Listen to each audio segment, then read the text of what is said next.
Donc le test bêche, c'est principalement la structure du sol, accessoirement la qualité biologique suivie par les racines, leur forme, l'évolution des matières organiques et éventuellement l'engorgement. Il y a 8 critères à noter. État de surface, agrégat de la couche du dessus, agrégat de la couche du dessous, cohésion du bloc, fente et galerie, forme des racines, résidus organiques, décomposition, est-ce qu'elle est bonne ou pas bonne, et couleur-odeur. Et donc ça fait 8 critères qu'on note de 1 à 5. Donc la pire des notes, c'est on met 5 à toutes les notes, donc à 40. Et la meilleure des notes, c'est 8, c'est-à-dire on met 1 partout, enfin, on n'a jamais 8. Donc la première chose qu'on regarde, c'est l'état de surface, c'est-à-dire est-ce qu'en surface le sol est battu, croûté ou pas, ou s'il est parcouru par des turicules de vers de terre ou par différentes fissures. Après, les éléments qu'on regarde, c'est la qualité des mottes, des agrégats du sol, dans les 20 premiers centimètres.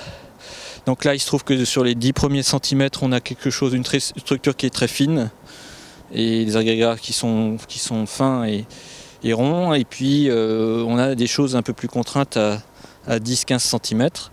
Et puis, on a de nouveau une structure un peu plus souple en dessous, avec des agrégats plus fins.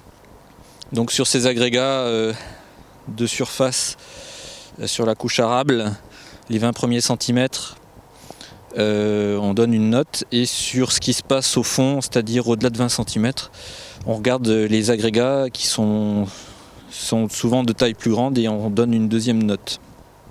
On regarde si le bloc qu'on tire du sol se défait, tient sur la bêche ou pas, s'il est en plusieurs morceaux ou pas. Après, sur ces blocs, on essaie de regarder s'il y a de nombreuses fissures ou pas, si les racines arrivent à passer.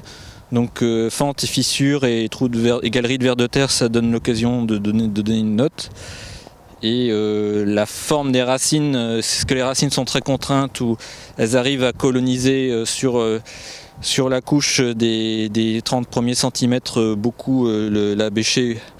Ça permet de donner une note sur la qualité de l'enracinement. La note suivante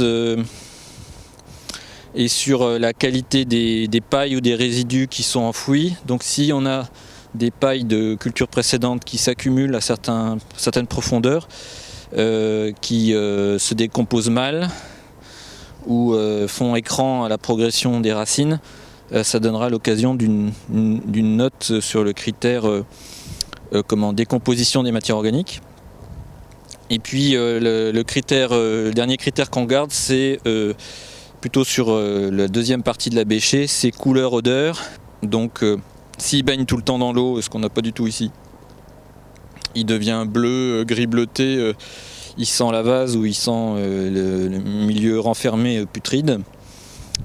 S'il est temporairement engorgé en eau, on n'a pas forcément ça, mais on peut avoir des taches de rouille ou des concrétions de manganèse dans des petites ponctuations noires ou des petites ponctuations couleur fer rouillé, qui traduit si le sol est engorgé temporairement en eau. Cette mesure test bêche reste toujours du semi-qualitatif, c'est-à-dire c'est pas une mesure